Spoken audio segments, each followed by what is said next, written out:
Hi, good morning everyone. Welcome to episode 40 of the Knitting Expat Podcast. Welcome, my name is Mina and today I'm coming to you from Iceland.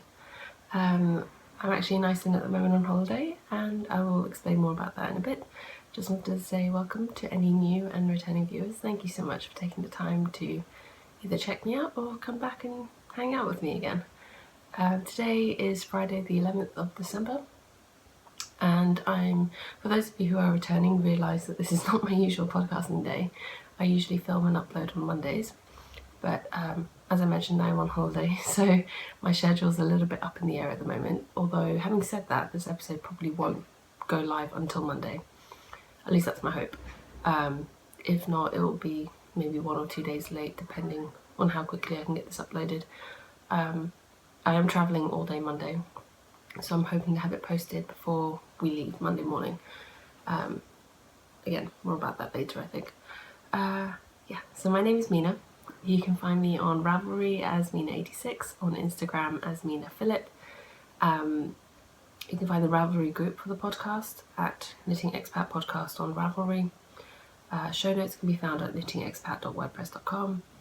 And you can buy my project bags on Etsy as Mina Makes. I make and sell project bags.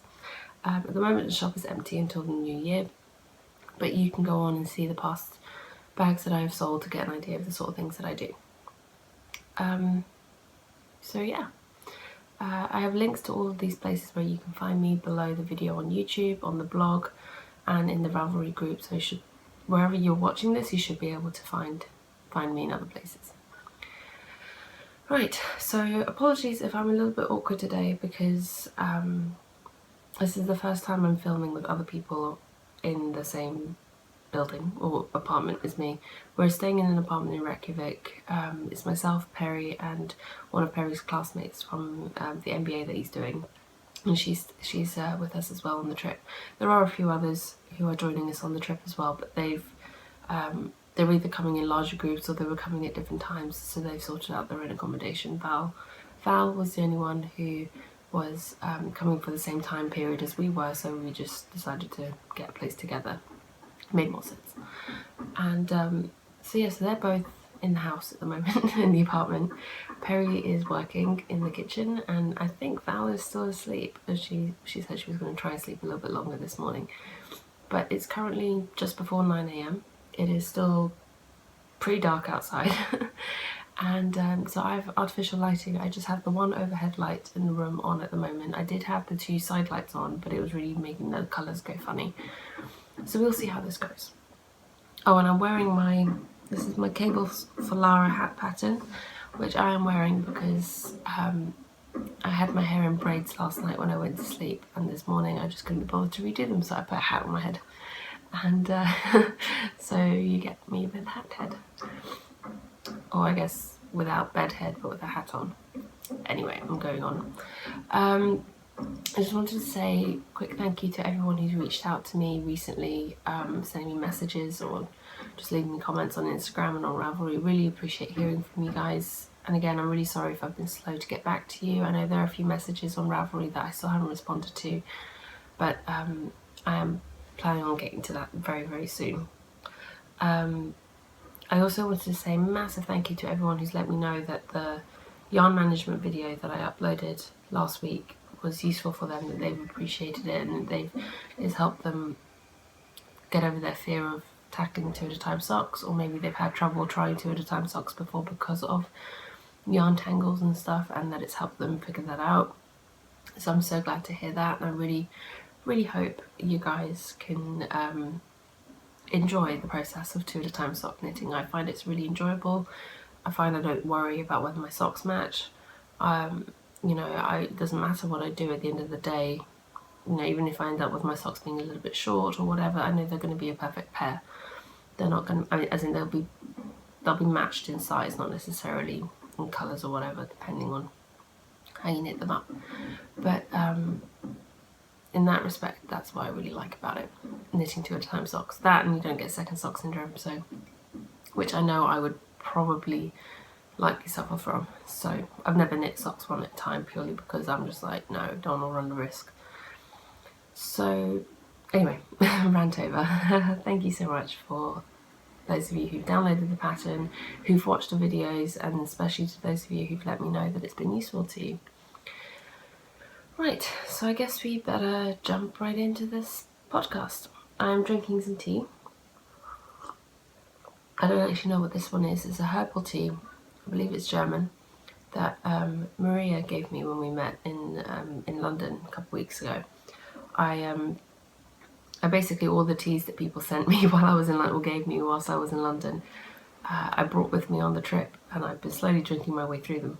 And I don't only have a few tea bags left, but I've been drinking so much tea since I've got here.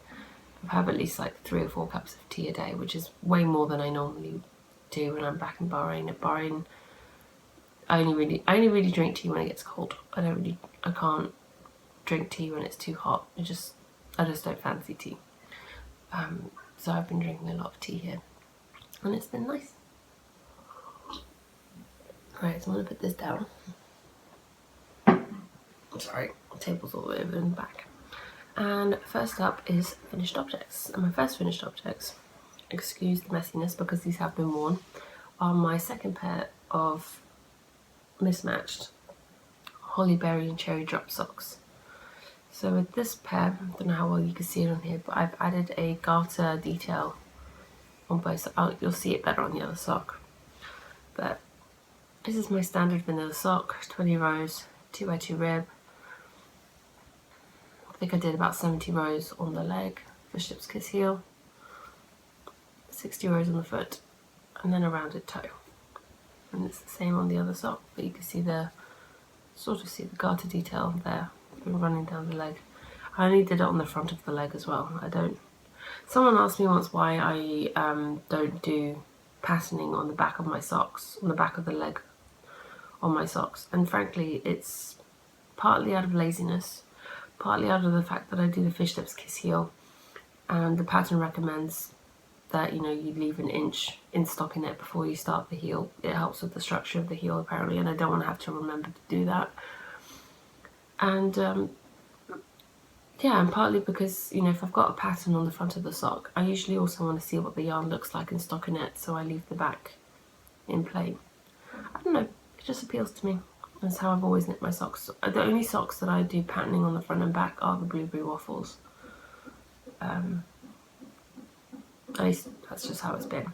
So that's the second pair done, and there is still a ton of yarn left over. I could probably get a pair of mismatched Rose City rollers out of this, but we'll see. I think I've had my fill of holly berry and cherry drop socks. I've knit 2 pairs now back to back, and I think I'm done on those ones. Right, so I guess we will move on to works in progress. Also, apologies for any slight shakiness in the camera because I fall off the bed. I do have this set up on a bed.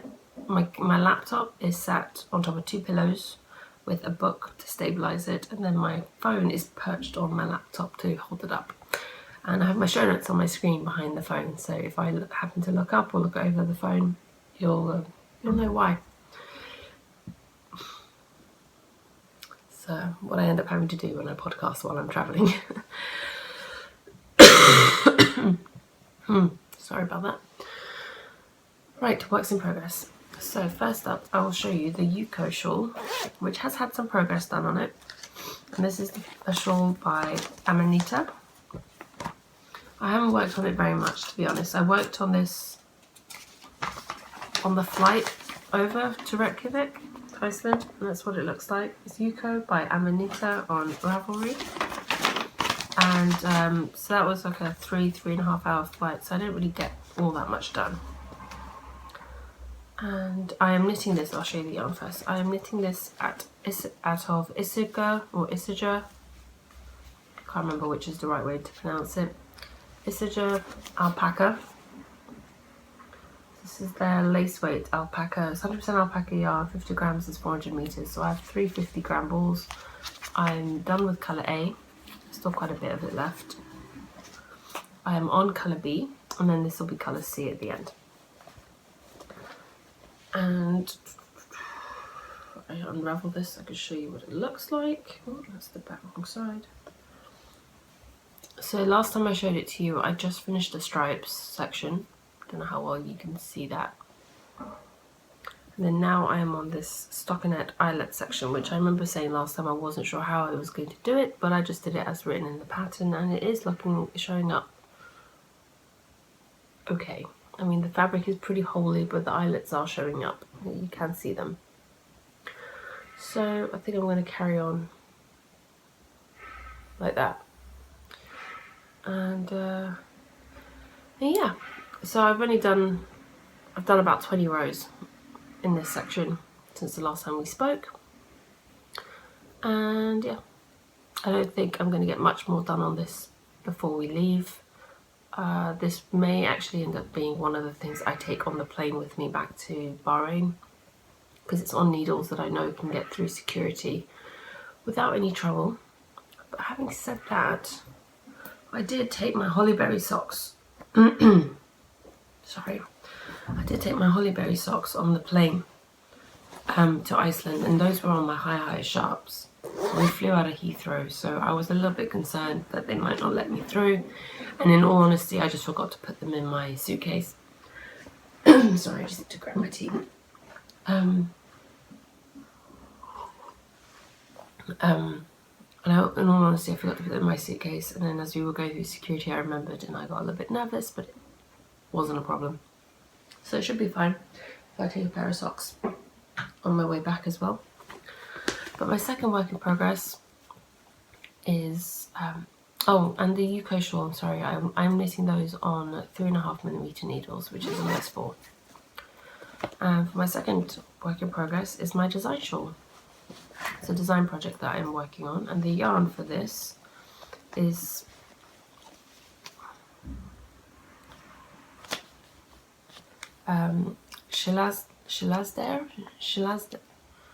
Shilazder. I don't know how to pronounce it. That's the name of the yarn, and I'm using the purple is called Autumn Moors,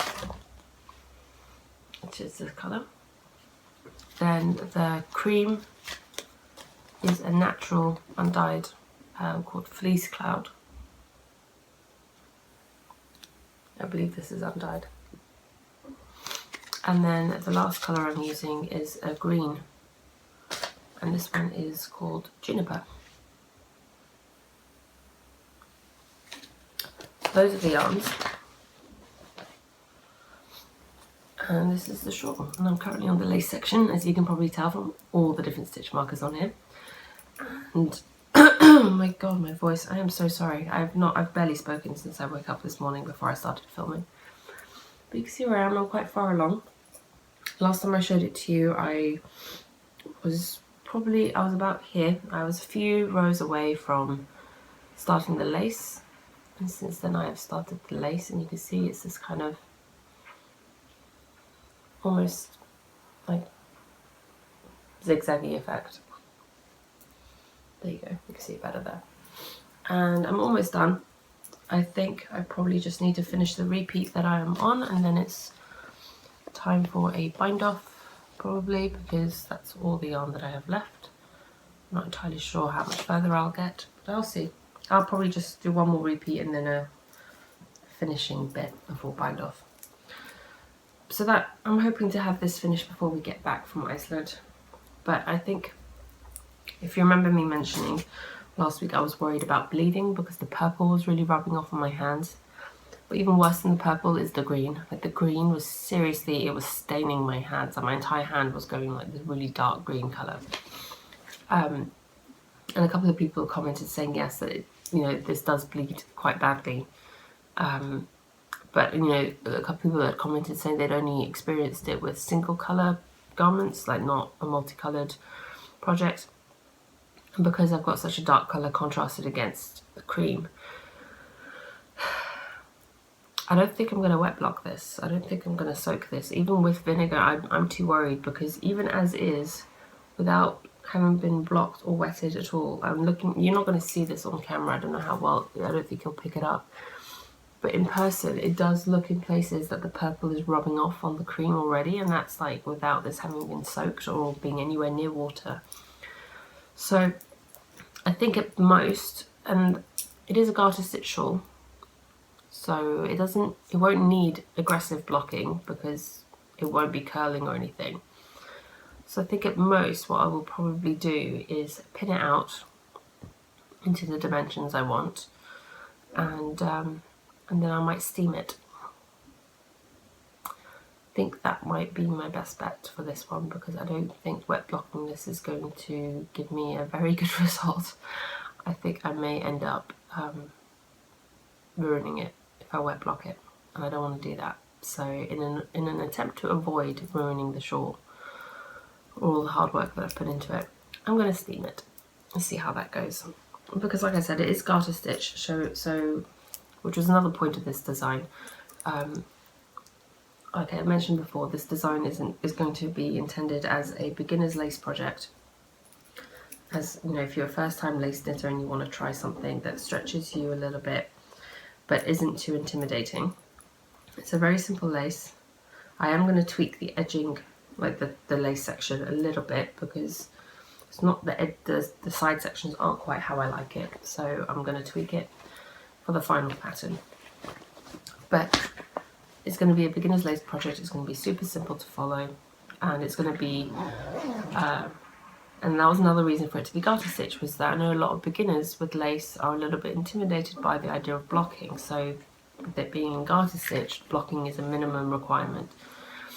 And the patterns, the sample I'm knitting at the moment is in fingering weight, and it's on 4mm needles. And I'm also going to do a worsted weight version.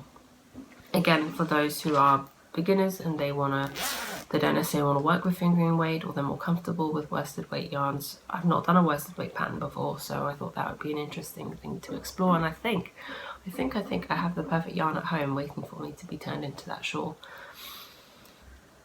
I'm going to confirm my selection when I get back, but in my head it works, so I'll have to see when I put the yarns together if they go well or not. Yeah, so fingers crossed that project will be finished by the time I get back. And the next project I have to show you is a brand new one that you haven't seen. Let me just check if there was anything else. Okay, yeah, so for this shawl, sorry, really quickly, for this shawl I'm hoping to have this pattern released sometime in January, so I'll be contacting testers soon for that one as well. I'm hoping to have the pattern written up by the end of next week, ready for testers to get going on the fingering weight version while I knit up the worsted weight version and get that pattern written up. To be honest, it probably won't be ready for release until the end of January at this rate. Just being a bit realistic about it. I'm so sorry, my voice is just not cooperating this morning. I'm sounding very hoarse at the moment, so apologies for that. Anyway, my third work in progress, not finished object, work in progress, is in one of my Christmas bags that I did a while back, by Mina Makes. And this is a pair of socks. What else would it be? I haven't shown you a pair of socks yet, so of course that's what it is. And the yarn that I'm using is by the Wool Barn, by the lovely Maya, who I met a couple of weeks ago. And this is on her strong sock base, and it's in, so that's 75% superwash wool, 25% nylon, 400 meters and 100 grams. And this is in the colorway Wellington. This actually, I don't think she dyes this anymore. She doesn't dye this type of yarn anymore, I don't think. But this is a self-striping yarn by Maya. And I bought this back in spring. Before, it was one of the very first, it was the first order I placed with Maya. So this is the colour, these are the colours. And as you can see, I'm doing, well, you may not be able to realise, but I'm knitting one out of the centre and one from the outside of the ball. And I'll explain why in a second. I started these socks in the car when we were going somewhere. We were driving around sightseeing and stuff, so I started these in the car. And my original plan had been to match the stripes so that they start at the same place. But because I was starting these in the car, it was too fiddly to think about doing that, so I didn't. But as a result, my stripes weren't going to match, but they were only going to be off by a few rows, which was really going to bug me. So I thought I'd go the complete opposite end. And this is the other thing, I do this quite regularly with self-striping socks, is I knit them in opposite directions. So you might not, I don't know how well you can tell there, but one goes, green, pink, like green, fuchsia, teal, charcoal, and the other one goes teal, fuchsia, green, charcoal. Like the stripes just go in the opposite directions. So I've knit the cuffs, obviously, and I've knit the legs, and I don't know how well the colours aren't showing up quite so accurately. The fuchsia section is a lot warmer, and the fuchsia and teal are very dual toned. But I love how tonal the colours are in each section, in each stripe. It's just beautiful. Maya does lovely work. She doesn't do self-striping anymore, or at least I don't think she does. I've not seen any in her updates lately. But what I really love about this yarn, and it's just happened to work out perfectly with my gauge, is that when I got to the heel, and I started the heels, and I do fish lips kiss heels, so I started the heels just as I was going into a colour change. So for example, this heel I started just as I was going into the teal, and it just happened to work out with the way the colours, the length of the colour stripes and my gauge, that I used an entire colour repeat for one heel. And so I started back in the round again at the teal, which is where I started my heel with, so I didn't have to do any colour management to maintain the stripes at the front in the right order. And the same on the other heel. So my heel started on charcoal and ended on teal, and the stripes on the front of my sock ended on teal, and so when I joined back in the round I started again on charcoal. So I hope that makes sense. Basically, you know how sometimes people worry with self-striping socks, they have to do colour management at the heel to avoid getting like a thin stripe here, or like an extra wide stripe of the previous colour, or just a random stripe, or starting at the wrong colour where it joins back in, that ruins the colour progression or the colour order. Because I used a full colour repeat for each of my heels, it means that it starts back up at the right colour when I started on the foot. So that was amazing. It made my life so much easier because I didn't have to do any colour management. And now I want Maya to knit all the self-striping sock yarn, make all the self-striping sock yarn, so I can knit them like this without worrying about the colours. But I really love the colours, and I think this was one of her Oopsie skeins, and I'm not sure why, because it looks perfect to me. It looks great, and I really like how it's knit up. So I'm on the foot now, like I said, and we are going to be on the road again today, going out, seeing stuff. So I'm hoping to get a decent amount of knitting done on that, and I am also hoping that these will be finished by the time we leave Iceland, because then they'll be my Iceland socks. I cast them on in Iceland, and it'd be nice to have them finished in Iceland. Should just have a pair of socks that always remind me of being here on this trip.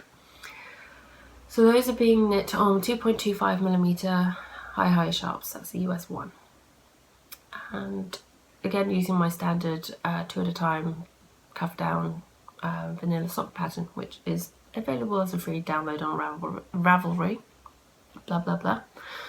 Ravelry. And that's it for my works in progress. I just have those 3 on the needles at the moment. I am, especially when I travel, I try to keep my works in progress to a minimum because it stresses me out. So anyway, that's currently what I got going. And as far as, I just thought some of you might be interested to know, I had brought 11 projects with me to knit on this trip, and added 2 pairs of socks to the list, so 13 projects in total, because I bought the yarn for the holly berry and cherry drop socks, which I knit 2 pairs of while I was in London. And out of those 13, only 2 I haven't started yet. So I think I've done pretty well for this trip. In terms of project planning and stuff, I've definitely done well, and one of those projects I'll probably start before heading back, so I have 2 projects for the flight home. Right, so moving on really quickly, knit alongs and giveaway news. Not much has changed on that. Still have The Vida KALs going on until the 31st of January. I think I still need to change the details for that in the thread on the group, so sorry about that. And we're also gearing up now for the January Sockathon between co-hosted by myself and Marsha of the Very Little Podcast. It's a month-long challenge between the two of us to see who can knit the most socks in January. And the rules and everything for that are pretty simple. I'll explain them again if you don't know what they are. Basically, adult socks only, nothing thicker, no thicker yarn than a heavy fingering weight, so no sport weight. No short socks either. They have to be they have to have a decent cuff on them. They don't have to be super long or anything. They just can't be shorty ankle socks. Prices to be announced, but no whips are allowed. So you have to start the socks in January 1st or after, and have them finished by the 31st of January in order to enter them into the knit along. So yeah, and that's that. And as I've mentioned before, I will be starting a knit along thread in the group to keep track of all the knit alongs that are happening in 2016. So what I am going to do, probably just before the end of the year, is I will create the thread, and I will go through all the groups that I am a member of, to see what knit alongs are running that are running now into 2016, and I'll list those, and that will start the thread. And then obviously if you're a podcaster or if you're a member of a group and you see that there's a knit along going on that I haven't listed, then feel free to link it. The rules for listing knit alongs in the thread will be listed at the top of the thread, like it will be in the thread. They're not going to be many, it's just going to be what sort of information to provide to make it, understandable, if that makes sense. And then, yeah, and we'll see how it goes. I'm not entirely sure how I'm going to manage that thread and in terms of updating it and stuff like that, but we'll see. And yeah, so hopefully that'll be useful. I know it'll be useful for me. I tried really hard to keep on top of knit alongs this year in my entries and all of that, but in the last couple of months, actually since October I think, I've not been able to keep up with all the travelling and everything. It's just been really difficult to keep on top of all of it. So I think that pretty much covers it, and I think we shall move on. I am not going to do a Q&A section this week. I don't believe there were any new questions in the Q&A thread on the podcast group. I might be wrong. If I am, I'll get to it next week, so I'm sorry about that. But I just wanted to give you guys a little bit of information before I go into showing you what I've bought. A little bit of information about Icelandic sheep and the yarn that it produces. I thought Knitting Podcast, that might be useful information. So I've just pulled some information off the internet, some of which I already knew, some of which was new to me. So here we go. The Icelandic sheep is an ancient North European breed, slightly smaller than modern varieties, whose doubled layered coat is uniquely suited to cold and wet conditions. In Iceland they are raised primarily for meat, but the wool is a valuable byproduct. The inner layer, or thell, is insulating and quite soft, super light and very airy, while the outer layer, or is also called tog, is long, strong and water repellent. Carded together, these two layers make lopi, versatile wool used to knit lopi sweaters and distinctive traditional Icelandic clothing. During the summer, at the peak of the summer, before the annual slaughter, the number of sheep in Iceland outnumbers the human population by 3 to 1, and at approximately 500,000. They're allowed to roam wild in the summer, and they are seen. You can see them on the island's barren rocky landscape, sometimes scaling giant mountains in search of edible moss and herbs, where they can only be seen as tiny white, black or brown spots, like little specks, thousands of feet in the air. In the autumn, farmers gather their flocks. Usually the roundup is carried out on horseback with the assistance of sheepdogs. The process can take up to a week. And because the sheep effectively roam wild, each farmer has its own earmark on their sheep. So when the sheep are all rounded up, they are sorted according to the markings of each farmer and returned to their right to the appropriate farm.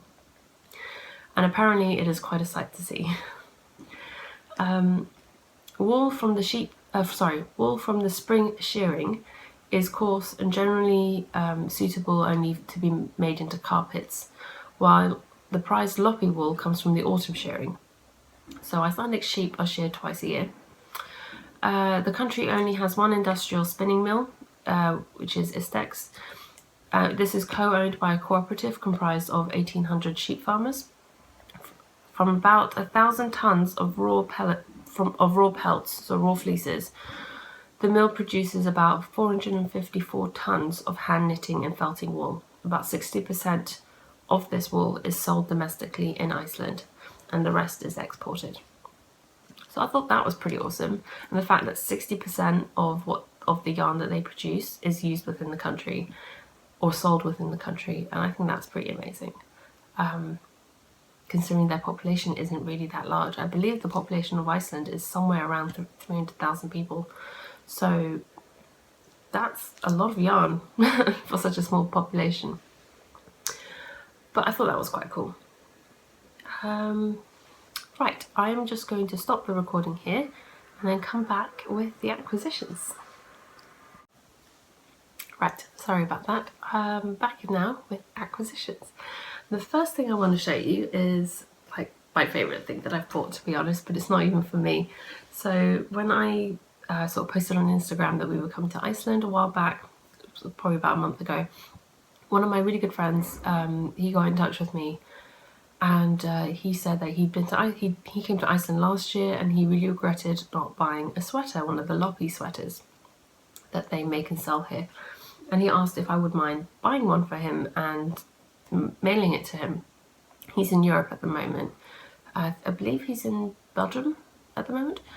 And so I said, yeah, of course I will.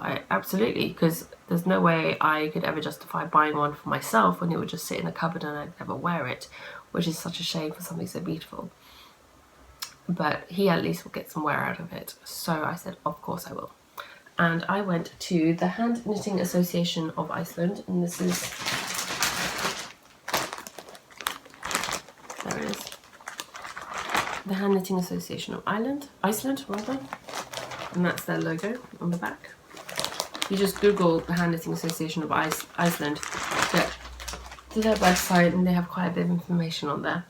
And so this loppy sweater is hand knitted, and it is amazing, and I love it.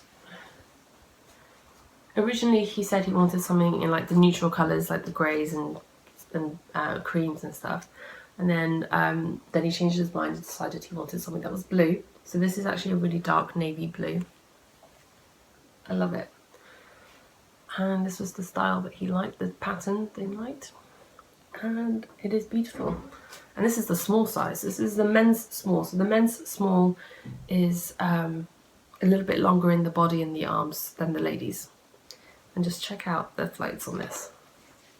How awesome are those? And the trick with loppy sweaters, so I've heard, is the yarn is self-cleaning, I guess, and they only need to be washed once a year, apparently, to maintain them. And you can see all those guard hairs.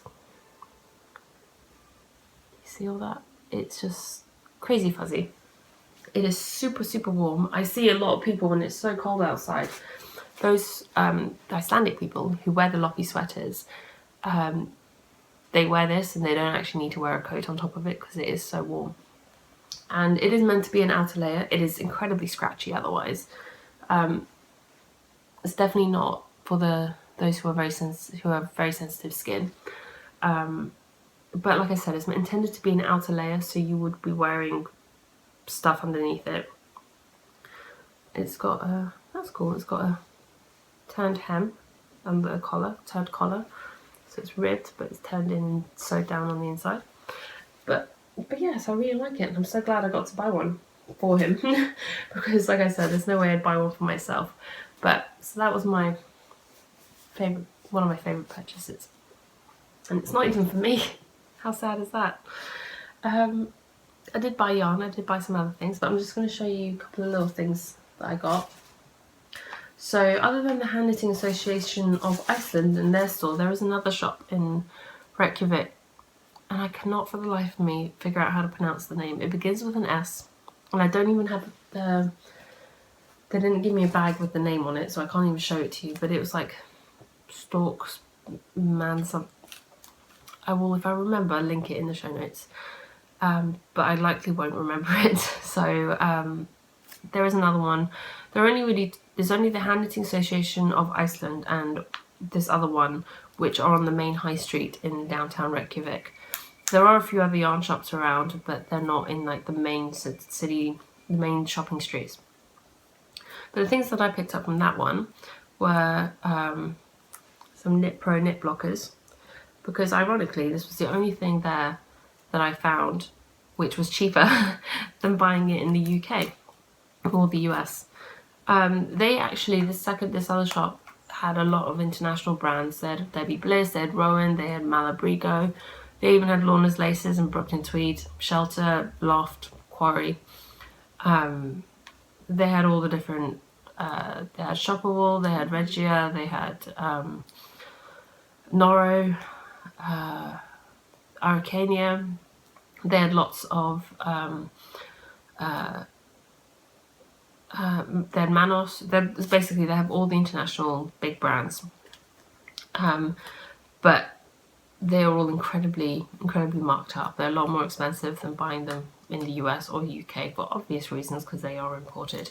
But even for their own Icelandic yarn, it was slightly more expensive to buy it from there than from the Hand Knitting Association of Iceland. So I bought all my yarn from the Hand Knitting Association of Iceland because I like what they stand for, and I was there to buy Icelandic yarn, not to buy American yarn that I can buy when I go to America or online.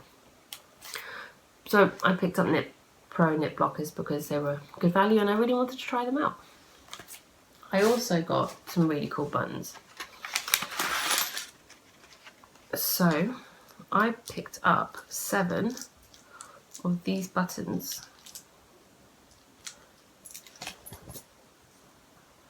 They're not all exactly the same size, but these buttons are made from reindeer horns,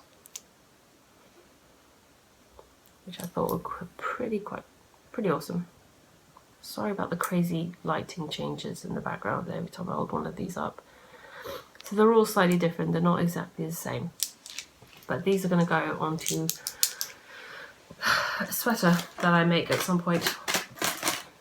And then I also picked up 4 of these buttons, and they're all the same, they're metal ones. But they're one of these sort of ones that have like a back on it. I can't remember what those are called. But I don't know if you can see, but it's a guy riding a reindeer, which I thought was quite cool and very appropriate. And so I got 4 of those, and this is going to be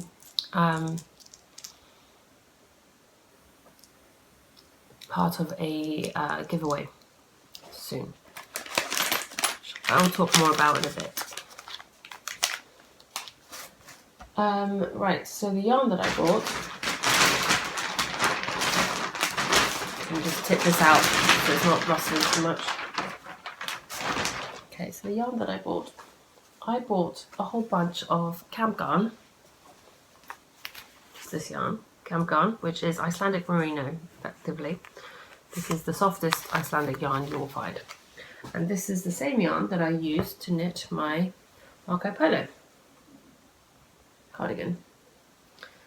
So whilst in the interest of being completely honest, this yarn pills like crazy. This sweater is pilled so much in the few months since I finished it. But also in fairness, I've worn it so much in the few months since I finished it. It is pilling like crazy. But having said that, it is super warm. I went out yesterday morning, and usually when I go out I have a tank top underneath here, I have a shirt on, t-shirt, and I'll put this on, and then I wear my hoodie over the top of it, and then my coat. I think that's about right. Sometimes I wear 2 t-shirts, but generally that's how it goes. And yesterday morning I went out and I didn't put this layer on. And usually every time I've gone out, my entire body perfectly warm, no issues. I don't know why, but for some reason I decided not to wear that. And I felt the cold so much more, and this stuff is really, really warm. Anyway, so like I said, I picked up some more. So I picked up 4 balls in this grey colour, and camp yarn, I should say, is 50 grams in each ball, 150 meters, so it's roughly a sport weight yarn. It's definitely not a fingering weight, but so I picked up 4 in this grey colour, and the colourway number is 1202. And then I picked up 2 in this red colour, and this is colourway 9664. I picked up 2 in this sort of dual toned purple, and that is 8846. I picked up 2 more in the teal that I used in my cardigan, which is 1218. I'm sorry if these colours are not coming up perfect on the screen. And I picked up 2 of this green in 0945, and 2 in this sort of like chartreuse lime green colour, which is 9667, which usually wouldn't be a colour I would pick up on its own, but I absolutely love how these colours all go together.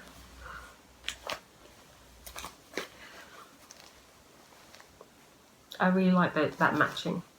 So I think this with the grey is going to become some kind of really awesome striped cardigan of some sort. Potentially colour work. We will see how this goes. But I have plenty of yarn to make a sweater. I could make a blanket, to be honest, with all the yarn that I got. But if I do make a sweater, I'm probably going to have plenty left over to do sort of like a matching hat and mittens or something. But we will see. I haven't fully decided. I just wanted to make sure I had enough to be able to do whatever I wanted. This Icelandic yarn, the Istex, the Loppy, you can order it online from them directly. It's actually really rather affordable. It's very affordable yarn. I think the cam yarn works out to be roughly, I think it's roughly £2 a ball, so it's almost on a par price-wise with Drops on their yarn. It's incredibly affordable, really good quality. I love it, love knitting with it, and would recommend it. So if you are interested in trying it out and your local yarn store doesn't sell Icelandic, Loppy or Istex yarn, you can go on their website. And again, I will try to remember to link it. You can go on their website and order it online. They do deliver internationally, and like I said, their prices are actually generally quite reasonable. Then I went back again, the second time, to buy some more stuff. And I actually spotted these at the checkout. And I spotted this at the checkout, and I was just like, oh my god, this is so adorable. And I first saw the magnet version, which was cute, but I was just like, meh. I don't really use magnets that much. But then I saw this one and I was just like, oh, this is so cute. Look at that. It's a little purple needle felted sheep. And what it is, it's a brooch, it's a pin. How cute is that? Little thing is just adorable, and it's handmade. And it's just so cute. And it's got a little bit of information on the back about their about the sheep. It says, we are the native North European short-tailed sheep brought here to Iceland by the settlers, the Vikings, 1100 to 1200 years ago. We have our own intelligence, long-lived, alert, and very fast on our feet. Our base colour is either white, black, or moorit, which is kind of brown. Variety of shades and tones, but for Iceland Memories products, they just coloured us freely to make us more pretty, which I think is really cute. We are proud that Icelandic wool is one of the lightest yet warmest wools in the world. I just thought that's really cute and really adorable, and this will probably live on a project bag at some point. It's just so adorable and so fluffy, and it's just squishy and needle felted and adorable. And then I picked up, oh, I got squished.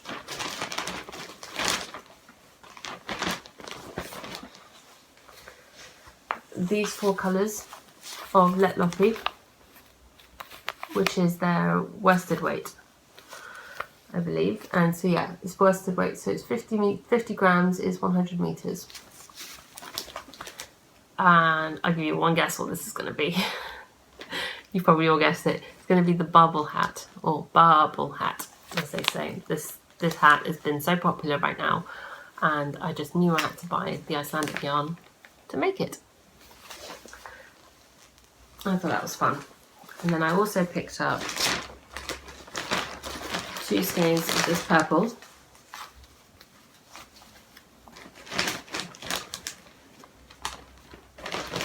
And this slightly darker grey. I don't know, to maybe do some colourwork mittens or something. I think that would be fun as well. And I love purple, so I had to get something in purple. So, all that's left for me to show you guys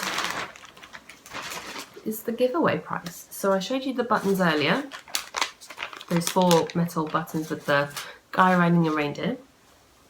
I've also bought for you guys the same set of yarns, which you could use to make a barbel hat or any other kind of project you would like. Let Loppy is really, really good for colour work because it's non-superwash. All of this yarn is non-superwash. They don't treat their yarns with anything to make it superwash. And all of these colours are slightly heathered. It's really beautiful. So you could potentially win this selection of yarn, the buttons, and here's my little squish. I picked you up a little button brooch thingy. It's so cute. And I got you the white one because I love purple and I wasn't sure what colour the winner would like, so I thought I'd go for a natural coloured sheep colour. How cute is that? So that's going to be a little prize package. I haven't decided what for yet or what the giveaway is going to be for, but I will probably decide sometime in the next couple of weeks and I will let you know. But that is going to be a little prize. So I came to Iceland and I realised I love Iceland so much, and Icelandic yarn is so popular right now for good reason. It is amazing, and I just wanted to share the joys, as it were, and let one of you guys try it out for yourselves. So so keep an eye out for that giveaway coming up at some point in the future. I'm not sure when yet, but it'll be coming. And that's all that I've bought so far. And I think with that, we will be moving on to the week in review. Now, I'm going to put a disclaimer out there at the moment, right now. I know I asked you guys last week how you would like it with the week in review, whether you'd like it all in the video inserted in where it's relevant or all at the end. And you guys all said that you like me to insert the videos where it's relevant as I talk about it, which makes sense, and I do kind of prefer that as well. I think it makes more sense, although I did worry that it might disturb the flow a little bit. I can't do that this week. I don't have the time. I don't have the time to sit down and do all that editing, so I'm afraid all the videos, clips that I've taken, and there are quite a few, are going to be grouped together at the end of the podcast. But they will be in chronological order, so they will be in the order of things that I talk about. So I'm really sorry about that. If I can figure out how to put up little like subheadings and stuff on the screen, I've not been able to figure that out yet. If I can, I may try and do that to explain what each section is, but otherwise I'm afraid I just don't have the time to do that this week. So it will all be together at the end rather than in sections this week. I'm so sorry, but I will endeavour to do that going forward. Right, so week in review. I'll start with so Perry had a Christmas party for his MBA class on Saturday evening last week, so that's what we went to. I brought my stuff down to the hotel where he was staying. I left it there and then we went out in the evening, so that was good fun. And then on Sunday we went out for lunch, just the two of us, and on our way back we caught an Uber back to the hotel because, I mean, we did the maths on it and it wasn't actually going to be that much more expensive than taking the underground, and we just thought it'd be a bit more comfortable, so we decided to do that. And in the end we had a terrible experience. The Uber driver got about halfway and decided it wasn't worth his time to take us, and basically cancelled the fare and kicked us out halfway, like just stranded us in the middle of London. We weren't stranded obviously, but I mean we know where we are. It was just terrible service. We've complained and everything, but we ended up having to walk back to the hotel 20 minutes and just we were both really grumpy by the experience as well. It was just not a nice experience at all. Anyway, and then Sunday evening, later that same evening, Perry, myself and Val headed to the airport, and we caught our flight over to Reykjavik, to Iceland. Well, actually the plane lands in the airport, which is in Keflavik, and we picked up our hire car and drove up to Reykjavik, where we're staying. Our apartment is actually located pretty much right in the centre of town. We're right by the church, which, if you've been to Iceland or looked up Iceland, you'll know which one I'm talking about. I think it's actually the tallest structure, or the highest structure in Reykjavik. It's a really famous church. It begins with a H. I cannot pronounce the name of it at all. I'm not even going to bother trying. But it's really beautiful. And so we're right by the church, like around the corner from one of the main high streets, and they're really well located, really good, well located. And so we got in really late at night, pretty much just went straight to bed. Woke up the next morning and we called the landlord because we had a couple of issues with some things, and he sort of said to us, yeah, be careful, like you're not out after 4 p.m. today, because there's a really bad storm coming. And we'd heard a couple of things about this before, and a couple of you guys had messaged me on Instagram to say there was a really bad storm coming. And then when we were out and about, we went out in the morning, and saw a lot of the shops had signs up saying closing at 4 due to bad weather. And I was like, okay, this must be really bad if everyone is closing. And we googled it and found out that basically there was a hurricane strength storm coming that night, overnight into Iceland. So we're like, yeah, okay, we're going to take people's advice and go stay inside. So we bought plenty of food to have enough to keep us going, and headed back around 3 o'clock, and we were home all evening. We started marathoning Harry Potter. We've been steadily watching all the films all week. We've got one film left to go. And so we were marathoning Harry Potter. I was knitting on my socks and just staying nice and cozy inside. And then the next day, so on Tuesday, we went to, I think it's pronounced Thingvellir National Park. We went and saw the geyser and the waterfall Gullfoss. The geyser was beautiful. I mean, the drive itself is beautiful. It's amazing how different it is now compared to last year. There's nowhere near as much snow as last year. It's not as cold as it was last year. It just seems like winter's coming a bit later. But it's still beautiful.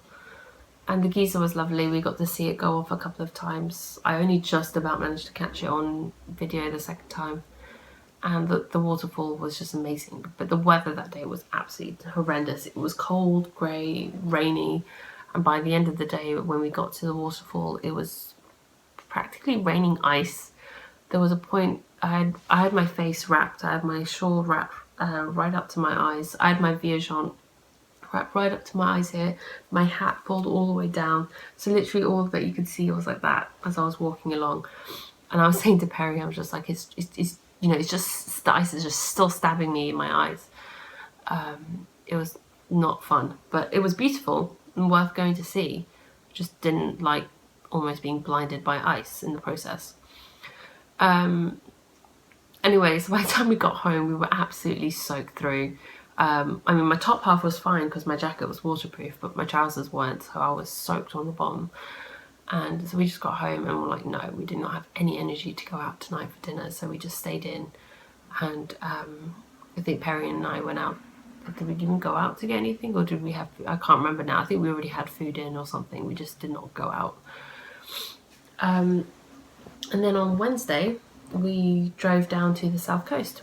We did the drive along the south coast, and there's a couple of waterfalls along there. We basically drove from Reykjavik down to Vik, which is the southernmost town, I guess. It's also the southernmost point of Iceland.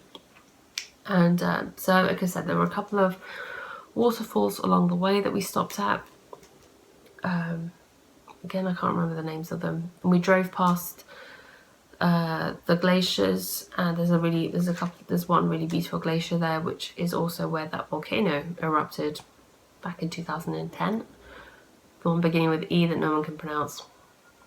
Again, I'm not even going to bother trying. So we drove past there. There was actually a visitor centre, sort of like a little museum set up with information about the volcano eruption and stuff, but it was closed, so we couldn't go there. And then also we drove down to this beach, which at that point we were really glad we had a Land Rover Defender. I believe that's what we had, a Defender, for this, because whilst it wasn't technically off-road, it may as well have been for how bumpy that ride was. There is a plane crash on one of the beaches. I don't know actually much about it. I should have done some research into it before I started filming. But basically it's a US bomber that crashed on that beach however many decades ago. And it's still there, the wreckage is still there. So it's a tourist attraction now. People go there to take pictures and see it. So we went and saw that. And we tried to go see that last year when we came, but the weather was too bad. We couldn't get anywhere near it. So I'm glad we got to do that this year. And then we carried on driving down, and we ended up at the Black Sand Beaches near Vic, which it wasn't right up until we were about 10 minutes away that I realised that's where we were last year, where I broke my leg. That was the place I broke my leg last year. And I knew it was on the south coast, I just didn't really have an idea of where we were exactly, geographically speaking. So yeah, I was just like, I was like, it's fine. We went down there and I stayed well away from the water.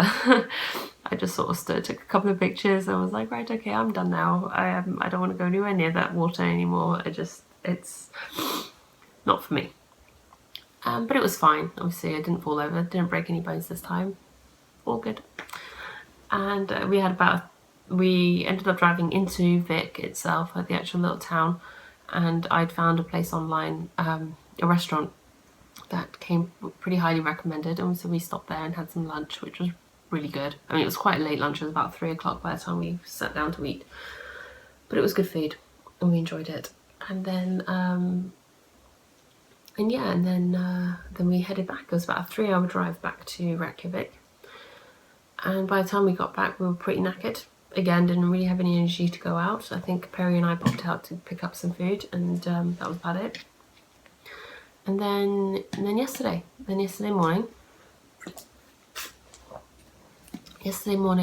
Perry and Val had to go sort out the car rental. We had to return the Defender, and they decided to switch it for a different car. So whilst they were going to sort that out, I went yarn shopping. I went and bought all my yarn, and I bought the jumper and stuff. And because again, I try to be quite considerate when I'm traveling with other people, especially when it comes to the knitting crazy, as it were, the knitting obsession. I mean, I hadn't told Val much about, I mean, she knows I knit, but I hadn't told him. I'm not really good at talking about myself or talking about my podcast and the sort of things that I do. So unless someone asks me about it or it comes up somehow in conversation, it's usually Perry who mentions it to someone, and then I go on and explain it. But I kind of don't want to impose my hobbies on other people, if that makes any sense at all. So I hadn't really said anything. And when it comes to yarn shopping and stuff, I know, you know, it's not on everyone's list of things that they want to do. Not a lot of people are that interested in it. So unless you're a knitter, really, there's not that much of an interest in yarn shopping for people, I guess. I know Perry comes with me sometimes because he's my husband, he loves me, and he'll do it because, you know, he knows I enjoy it, but I know he doesn't enjoy it. So if I can avoid dragging people along who aren't going to enjoy the experience, then it's more enjoyable for me, I guess, in the long run. So whilst they were off doing that, I thought that's a good opportunity for me to go do my shopping. So I did. I went yarn shopping and came back, and I met them back at their apartment. And then I think we had a couple of hours back at the apartment. I had some work to do, Perry had some work to do as well, and so did Val, but we kind of did our work whilst watching Harry Potter.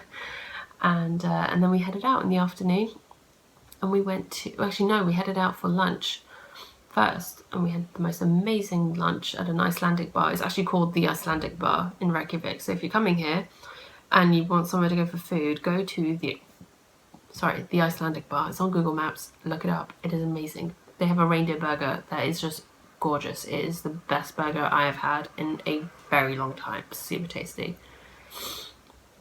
and their cauliflower soup was gorgeous too. It was so yummy. Yeah, so we had lunch and then we got into the car and we headed to the Blue Lagoon. We went to the Blue Lagoon last night and we were there at night time. It was really lovely actually. It was super relaxing, really, really lovely, really hot water, really good. Just amazing, really, really good fun. I keep saying really all the time, but it was amazing. And so yeah, so that was really good, relaxing fun. You have to wash your hair a lot though afterwards because the water has a lot of silica in it, which is great for your skin, but not, I mean, it doesn't damage your hair, but it can make your hair really dry and brittle. So Val and I both stuck a whole bunch of conditioner in our hair and tied it up before we went in. And then I think I washed my hair about 5 times with shampoo, and with the shampoo they give you is like the special stuff to take the silica out, and then conditioned it about 3 times before I was done. And it's okay, it seems to be, it's not too stiff or anything, so it's all good. And that's it. And then we got ready, we got changed, we all piled into the car. And I was actually saying to Perry, and we were all pretty drained by that point because the hot water and everything really does take it out on you. And we were in the car, walking through the gift shop, heading back to the car. And I sort of turned back to them and I was just like, because we had our tripods in the car, just in case we saw the Northern Lights or anything. And I said to both of them, I was like, you know what, I kind of hope we don't see the Northern Lights now because I don't think I have the energy for them tonight. So what happened? Driving home, driving along the road, and then Perry's like, what's that up ahead? Is that it? Is that the Northern Lights? I'm like, I don't know, I don't think so. It's too early. It wasn't even 8 o'clock.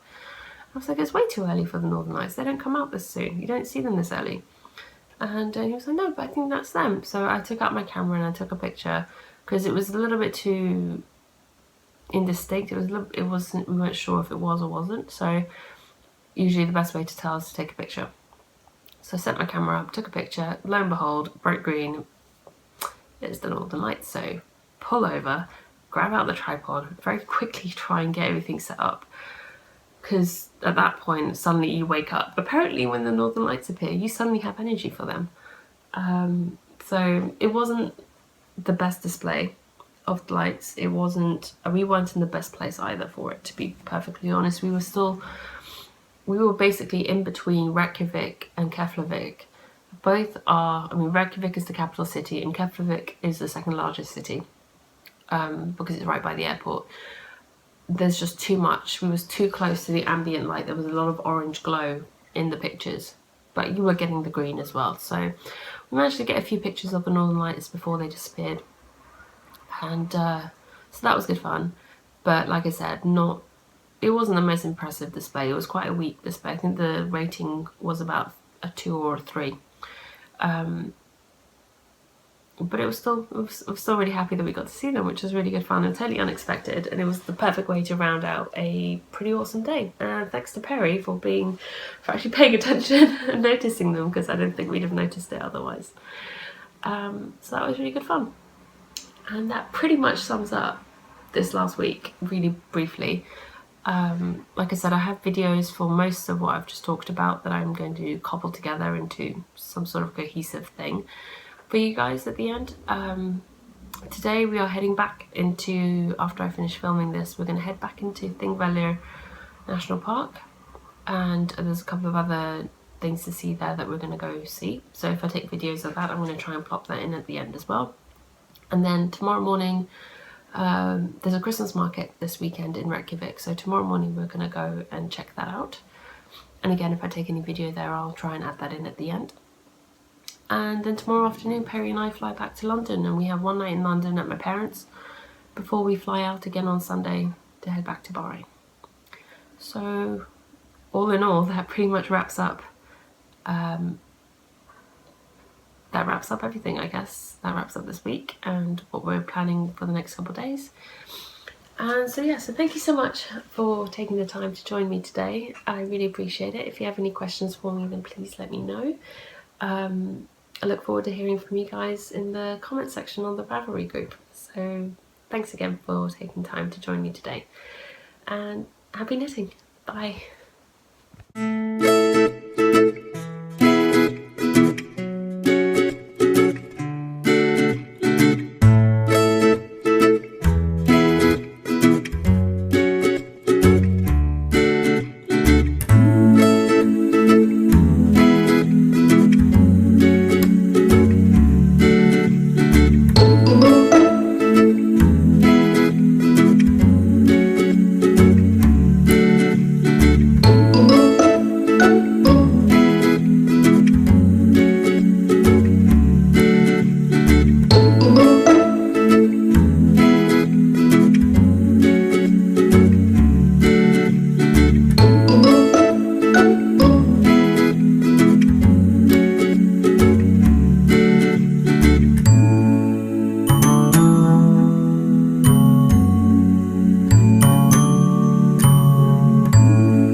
bye.